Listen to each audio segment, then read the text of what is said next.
अस्सलाम वालेकुम। तव्हां ॾिसी टीएन न्यूज़ ख़बर शामिल करियो था घारो खां। माण्हुनि खे रोज़गार ॾियो।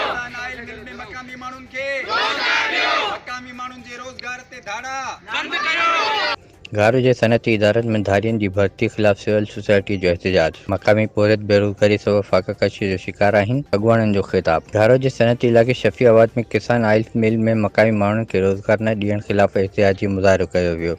सिविल सोसाइटी जे अॻुवाण कामरेड आसिफ जुखियो, सुधीर ख़ासकिल, दिलनवाज़ ख़ासकिल ऐं ॿियनि जो अॻुवाणीअ में साईं जीएम सेतो खां टाउन कमेटी ताईं रैली कढी वई। प्रेस क्लब अॻियां एहतियात कंदड़ ख़िताब कंदे चयो त सनती इलाइक़नि में मक़ामी पोरियत बदिरां धारियुनि खे भर्ती करे मक़ामी पोरियतुनि जो इस्तेहाल कयो पियो वञे। धारियुनि सनअतकारनि जी पोरियत दुश्मन पॉलिसी इख़्तियार कंदे किसान ऑयल मिल में मक़ामी माण्हुनि खे इहो चई मोटाए छॾींदा आहिनि त मक़ामी माण्हुनि खे न रखंदासीं।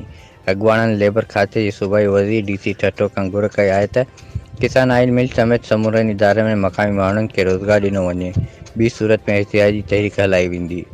रिपोर्ट हकनवाज चांडियो, टीएन न्यूज़ घारो। मक़ामी माण्हुनि खे रोज़गार ॾियो। किसान मिल में मक़ामी माण्हुनि खे रोज़गार ॾियो।